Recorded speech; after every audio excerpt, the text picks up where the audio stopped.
गुरुदेव नाम लिल्हाम जिनका सर्व मंगल धाम है। उन पूज्य गुरु धर्मानंद को मेरा कोटि कोटि प्रणाम है। बोलिए गोविंद भगवान की।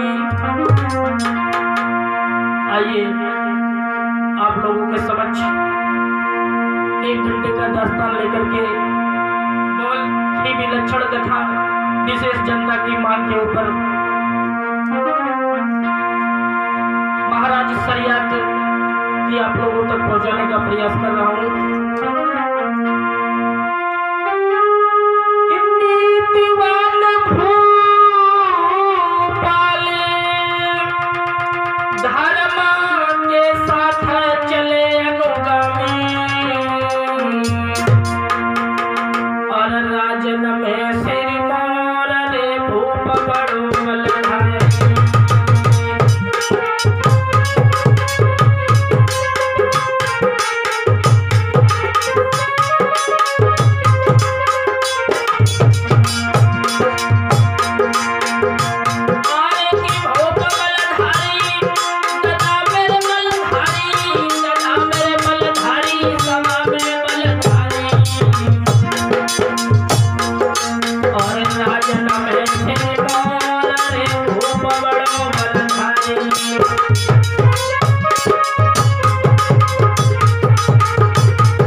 हुए और धीरे धीरे राजा शरियत के घर में एक लड़की, जिस लड़की का नाम सुकन्या, और राजा शरियत जिस समय अपनी फौज को लेकर के जिस समय वन में शिकार खेलने के लिए चले हैं, तो क्या हुआ मेरे भगवत प्रेमियों, वो 8 वर्ष की लड़की सुकन्या आज अपने पिता महाराज शरियत के साथ में चल देती है और कहने लगी पिताजी आज हम भी चलेंगे।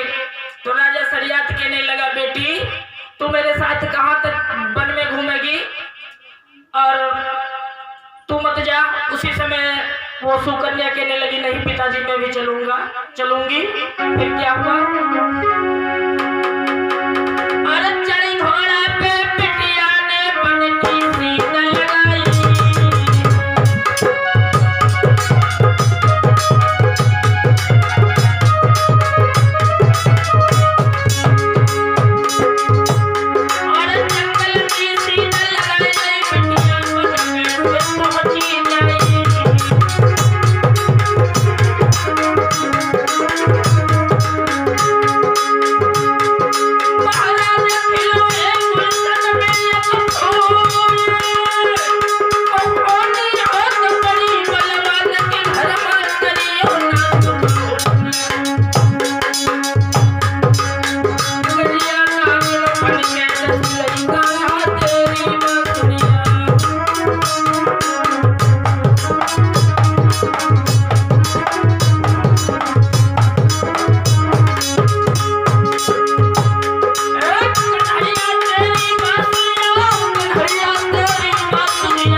चली गई मेरे भगवत प्रेमियों। और वो राजा शरियात की फौज कहाँ पहुंची? महाराज चमन ऋषि की कुटिया में। और जिस समय महाराज चमन ऋषि की कुटिया पे फौज पहुंची है तो राजा कहने लगा मंत्री से, मंत्री बोला जी महाराज। मंत्री अभी राजधानी तो बहुत दूर है, चलना है। अब ऐसा करो इसी जगह पे विश्राम करो और सुबह होगी फिर चलते हैं। उसी समय सारी फौज महाराज चमन ऋषि की कुटिया में आराम किया और सारी फौज सो गई। धीरे धीरे धीरे धीरे वो जो 8 वर्ष की लड़की सुकन्या थी, जो 8 वर्ष की लड़की सुकन्या थी, उसको नींद नहीं आई भगवत प्रेमियों।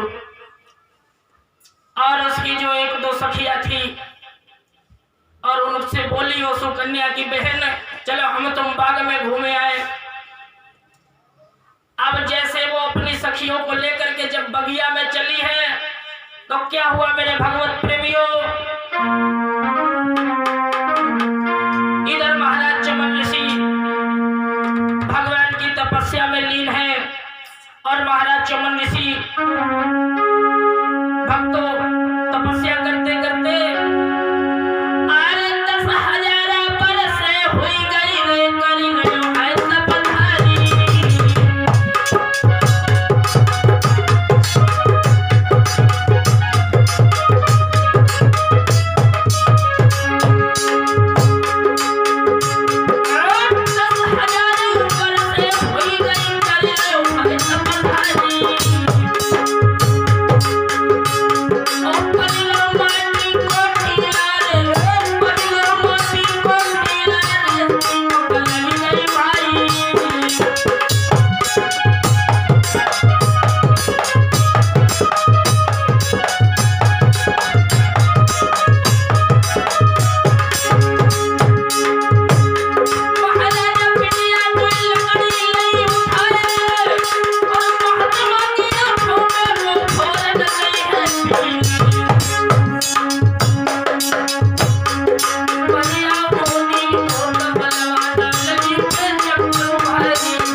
अब महाराज चमन ऋषि की आंखों से खून की धार छूट गई। अब वो 8 वर्ष की लड़की को क्या पता। और जैसे उसने खून की धार देखी एकदम से भगी वहां से और आकर के अपने पिता के पास में आके लेट गई। और जिस समय लेट गई भक्तों गजब हो गया, एक बीमारी हो गई, बीमारी। और बीमारी कैसी हो गई?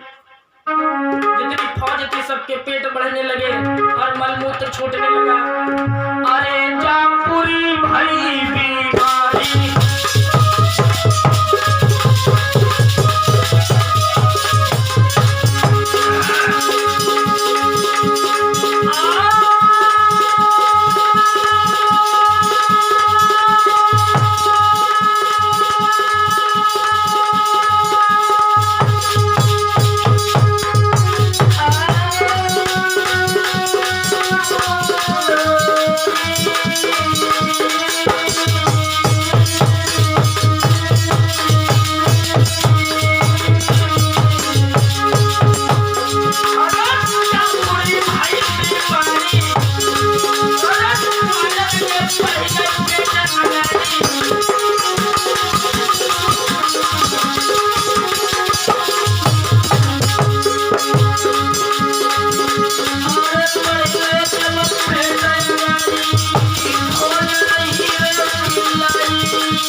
समय पेट बढ़ने लगे।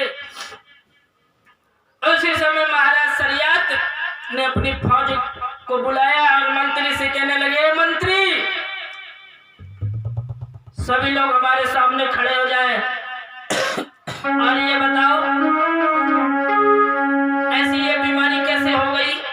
जो संत की कुटिया पे आता है उसे तो कभी बीमारी नहीं होती।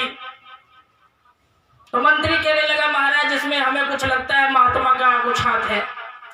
उसी समय ढूंढते ढूंढते महाराज शरियत ने चमन ऋषि के पास में गए और जैसे महाराज चमन ऋषि के पास में गए, अब महाराज चमन ऋषि के आसपास में दीमक मिट्टी का टीला बन गए। तपस्या करते करते 10,000 वर्ष हो गई। उसी समय मेरे भगवत प्रेमियों, जिस समय राजा ने महाराज को साफ करके निकाला और सारी फौज को एक अलंग से खड़ा कर दिया, कहने लगा, ये बताओ इस बूढ़े महात्मा की आंखें किसने फोड़ा है? और जो फोड़ा हो तो वो सामने आ जाए। अब जब कोई फोड़ा हो तो सामने आ जाए।